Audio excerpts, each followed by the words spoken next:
Hello, everybody. Welcome to Popcorn Planet, powered by Fandom Wire. I am Andy Signore, and if you aren't getting your news from Fandom Wire and Facebook, go click it. If you're watching there, then hello. I'm Andy Signore, and I'm here to review The Hunt. This film has a lot of controversy to it, and it got delayed from September and now till March. There was a lot of people upset thinking that this film was about murdering Trump supporters, and sort of. But there's much more to it. And I think the people who are flipping out should have watched the movie first because it's definitely more complicated. Look, let's rewind. I am a fan of good action movies where, you know, crazy people are hunting other humans. It's a common theme. We've seen it in The Running Man, Hunger Games. I mean, Surviving the Game. There are so Hard Target. There's so many movies that have done this format already. But this version attempts to sort of put it on its head by making it more political. And the twist of this movie is that a bunch of liberal elite, crazy people, are gathering up deplorables. Seemingly people who are, there's more to it, but just to be vague, seemingly rednecks in the South who they don't like. They put them all up in this manor, and then they get to go hunt them for sport and have fun doing it. That's the premise of the film, but things go awry, as films often do, and that's where the film takes off. But the film had all this controversy. There was a shooting that delayed it, and then a lot of Republicans and conservatives got really upset at the film, thinking, what kind of messaging is this to encourage going to kill deplorables? The film doesn't implore that at all. It's completely not at all a part of the movie. I mean, anybody who reads that messaging into this is like reading "Go murder people because the Joker told you to." Movies are movies. There's no message in this to murder anybody. In fact, anybody who's murdering people are the bad guys, and you realize how crazy they are. So, all the controversy, it's for nothing for me. The question then becomes: is the film good? And it's a mixed bag for me. Ultimately, the film stars Betty Gilpin from Glow. Here we have a picture. She's one of the people who's taken and put into this scenario, and she's given a lot to shine. She's the standout in the film. She's the lead. There are other people. Hilary Swank also in the film. She's great, and some others you'll see that come and go. But she's really the focus of the film. She's the one who sort of attempts to fight back, and she's badass. She does some interesting choices with the character.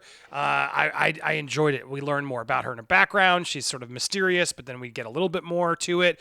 And she definitely saves the movie. The film starts pretty good. I like the premise. It starts fun. The first act is pretty fun. It's just silly and crazy. And then, second act, a lot of the middle, it got very kind of boring to me, and it got very convoluted in its plot, trying to adjust everything by the end. So it starts off strong for me. There's some fun parts, some moments about hunting humans, but didn't fully take advantage of the format. I think it could have been a lot better. There is, however, a great fight at the end that I don't want to spoil, but there's a great finale that was actually delivered for me. It was a wonderful scene, and there's a great showdown between Hilary Swank, who the trailers reveal like she's the sort of the head bad guy. And they're clearly saving her because she didn't want to be there for probably a lot of days. So Blumhouse got her for cheap for showing up for a couple days. But they take advantage of those days, and she shows up at the end in full force in a scene that's great. So Hilary Swank is great. Betty Gilpin is by far the standout and worthy, and makes the film more worthy of watching without a doubt. But overall, like I said, it wasn't as killer as I wanted. Lewis, who does my live shows on the weekdays with me, he's been raving about it, saying it's Blumhouse's best. It's fine. It's okay. I didn't hate it as much as some of the people in the screening I went with, but this seems to be getting, people are either into it or not. I think here's how you sort of sum it up. It's silly. It's a silly action, and there's some gore, but it's a silly, violent action movie with a politically charged plot that's attempting to make fun of liberals and conservatives. But they really do try to hit a both just by making them the worst stereotypes you can think of. And it does seem a little lazy at times, I'll be honest.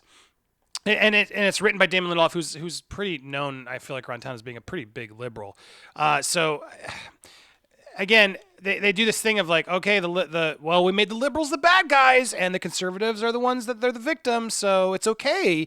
And it just still felt written fakely, where like, I do think I do think Trump supporters and Republicans are often vilified unfairly at times, especially by the extreme left. I've seen it; it's true. But there's extremism on both sides. They vilify the other ones. But there's an interesting plot there of like, all right, well, what if they're not all racist, crazy people? There are some, just like there's some crazy, extreme left people. But the majority aren't. And what if that was the case and they were being picked out and they could stand up and prove they're not what the liberal left think? There's an interesting idea to it, but I don't feel like they really fully invested in I just don't feel like they really did the homework or had a conservative voice like help them actually write it, and then when they went to the liberal voice, they're like, well, let's just make fun of ourselves. Let's mention all the liberals are sort of in a bunker at one point, like, oh my God, Ava DuVernay liked my tweet, and it's funny, that's true. She's as bad as the liberal mecca of like, oh my God, on Twitter. But the whole movie does feel like it's like Twitter jabs, and that was sort of lazy. They didn't need to be so extremely stereotypical of like what other sort of liberal conservative Twitter things can we sneak into this movie, and that's where it did lose me a bit. But at the same time, I will admit I laughed a couple times. There were some big like, what? Oh man, like it does have some entertaining surprises throughout. I will admit, and I, as an action guy, that's usually my favorite genre. As an action and like gory, violent movie, like it delivers in that regard in the beginning and near the end. But that middle act is when things just it attempts to justify.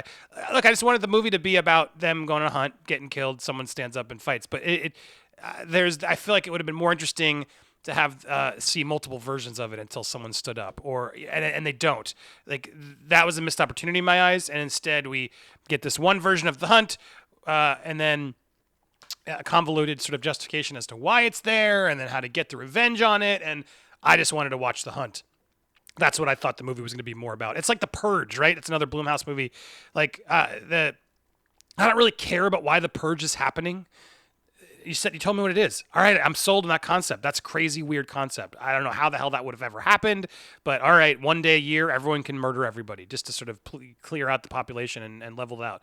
Sold. Don't justify it. Give me a scary thing where you're watching it, and then you can do multiple of them.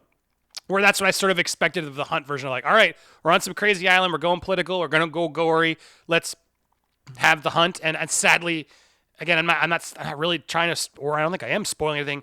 It just doesn't deliver in that regard the way I wish it would have.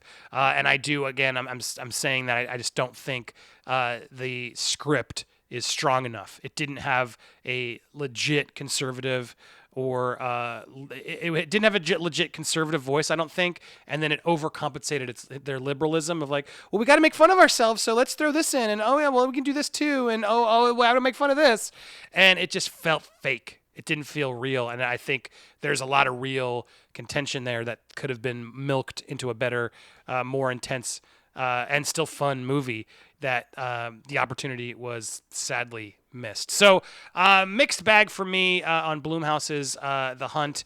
I'm trying to, as I'm wrapping up my review here, it was directed by, I thought I had this open. It was directed by, bear with me, we're going to find out together. Some of you are like, Andy, it's this, and I should have known. It's directed by Greg Zobel. And I was trying to figure out what else he has done. He has done Compliance. That is a weird movie. Have you guys ever... Z for Zachariah is a really depressing movie. He's also done The Leftovers. Interesting filmography this guy has. I don't know if any of you guys are familiar with him. Compliance is a really creepy movie that you guys should watch someday. It's about... he's in Westworld, a lot of TV. Z for Zachariah is if that's the movie I'm thinking of, is sad.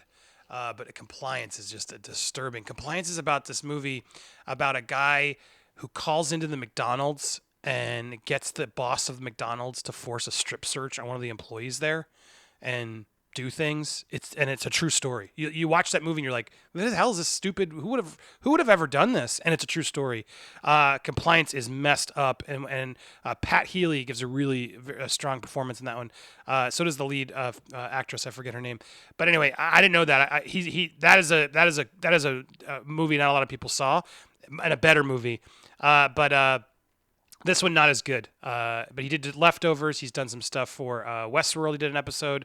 But that Lindelof clearly brought him in from Leftovers and gave him this film to try and make as well. So look, overall, it's okay. I didn't hate it. I didn't love it. It was fine. It's a movie perfect for Netflix or HBO Max or wherever it's going to end up. Perfect library title and a streaming thing that you watch one night when you just want to watch something silly. That's what this movie is in my mind. I don't know if you need to rush out to the theaters. Although if you like what I'm spitting out to you and you like the concept and you like sort of hunting human movies, go check it out this weekend in theaters. That's all I got for you. Thanks so much for watching. Be sure to subscribe, like the video, all that jazz. Leave a comment down below with your thoughts and stay tuned for more videos. Bye, everybody.